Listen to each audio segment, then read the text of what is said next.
Đứa con thứ ba bây giờ ngày càng ngoan ngoãn, bé giúp mẹ dọn dẹp nhà cửa.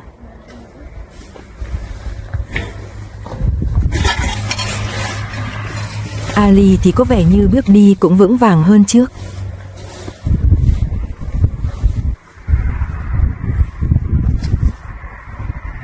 Từ khi mẹ chồng chuyển đến đây sống, trong nhà lại thêm một miệng ăn. Có lúc Zainab không muốn nấu ăn, nhưng vì có mẹ chồng ở nhà, cô vẫn phải nấu ăn và dọn đồ ra thảm.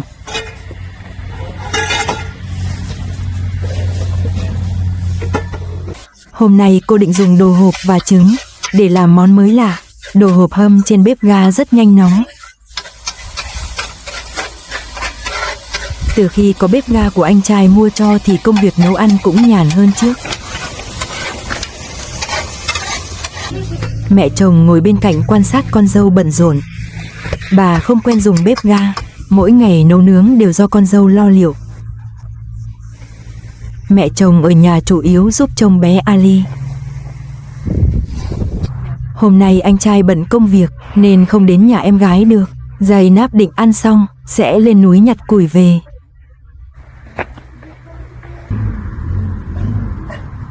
Mấy ngày nay bà nội ở đây nên Ali cũng dần quen với bà nội.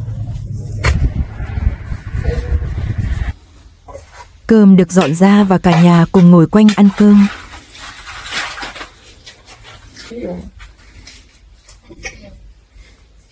Lúc này, đứa con thứ hai tan học về nhà. Zainab hôn con, dặn bé cất cặp sách gọn gàng, rồi ra rửa tay để ăn cơm. Trong nhà bật ga nên rất ấm áp. Cô bé cởi áo khoác, rồi ngồi xuống ăn cơm.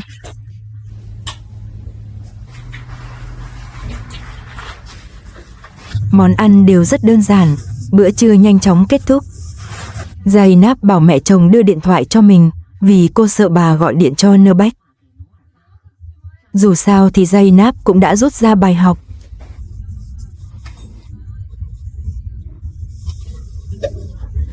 Mẹ chồng lấy điện thoại ra đưa cho cô và giúp cô dọn dẹp. Thật sự thì Zainab vẫn chưa tin tưởng mẹ chồng lắm, nhưng vì tính thương người nên cô để bà ở lại. Cô hy vọng bà sẽ thay đổi và sống tốt hơn. Zainab chuẩn bị dắt đứa con thứ ba đi cùng. Cô dặn đứa con thứ hai đừng để bà rời khỏi nhà.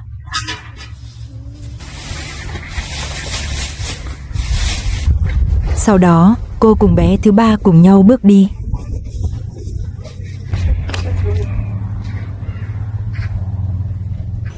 Hai mẹ con vừa đi vừa tìm củi phù hợp.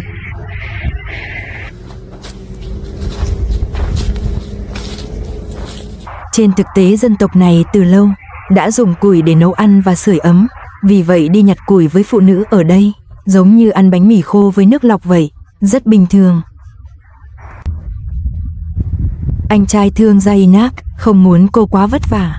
Anh đã quyết đoán mua lò sưởi chạy dầu để giảm gánh nặng cho em gái, giúp cuộc sống cô dễ dàng hơn. Dù nhà dùng lò dầu để sưởi và bếp ga để nấu nướng do anh chuẩn bị, nhưng để nướng thịt xiên vẫn cần dùng đến củi hoặc than gỗ. Đây cũng là nhu cầu thiết yếu trong nhà của người Bakteri.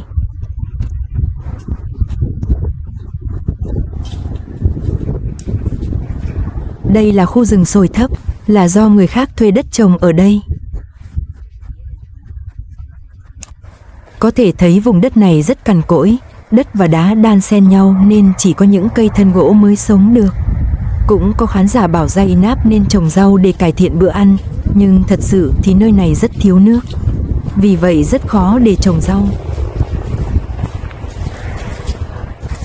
Zainab giờ đã đến bụi cây gần đó.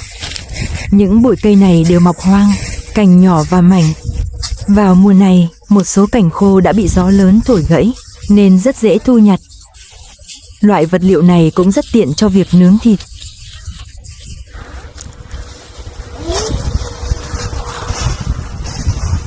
Đứa con thứ ba vẫn chưa đến tuổi đi học, ở nhà bé rất bồn chồn, thường hay bám lấy mẹ. Zainab ra ngoài cũng thích dắt bé theo, vừa có người đi cùng, vừa có thể nhờ bé giúp những việc vừa sức. Bé gái thứ ba là đứa con hoạt bát nhất trong 4 đứa con của Zainab.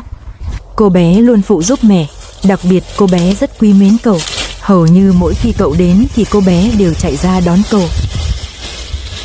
Bây giờ đứa con thứ ba quay về nhà lấy cưa giúp mẹ.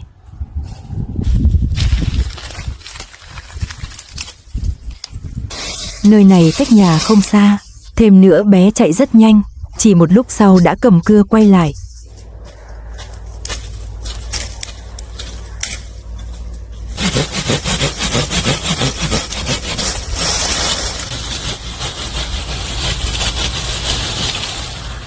Người dân tộc này khi nhặt củi không thích phần lá trên cành cây, mỗi lần đều cố ý rũ bỏ hoặc bỏ lại lá. Ngoài nguồn nước, bụi cây hay rừng sồi cũng là điều kiện tiên quyết để người du mục định cư tại một nơi. Giờ hai mẹ con đặt đống củi nhặt được lên dây thừng, vì nướng thịt cũng không phải ngày nào cũng làm.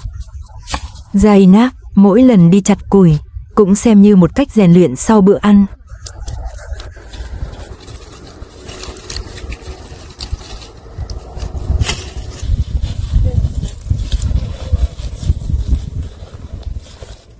Zainab dùng dây quấn chặt đống củi lại.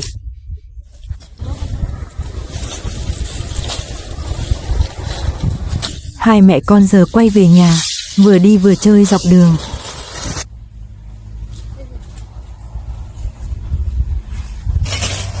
Chớp mắt đã đến nơi, nhìn Ali nghe thấy tiếng mẹ về, vẻ mong đợi của bé thật đáng yêu.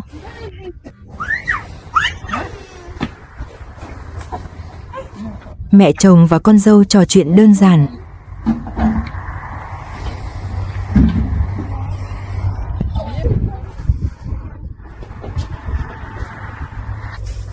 Zainab có chút đề phòng, cô đi sang bên hông nhà để xếp củi, tiện thể gọi đứa con thứ hai ra.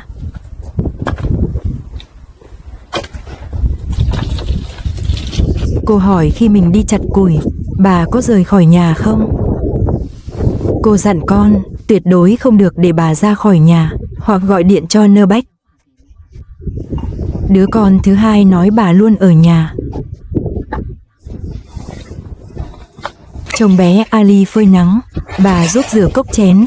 Bà biết con dâu chấp nhận bà là vì tấm lòng rộng lượng và tốt bụng. Có thể thấy bà thực sự rất trân trọng tấm lòng của con dâu.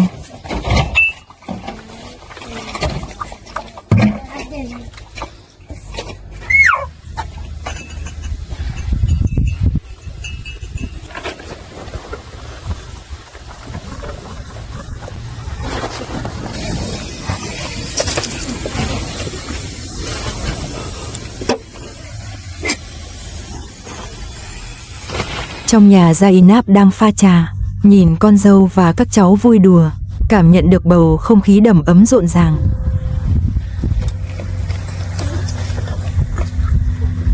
Mấy ngày gần đây tình cảm của Ali với bà cũng dần trở nên thân thiết hơn.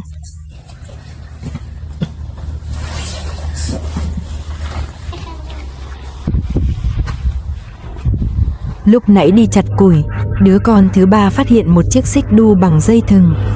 Bé dẫn chị hai đến dưới gốc cây, cùng chia sẻ niềm vui hiếm có này.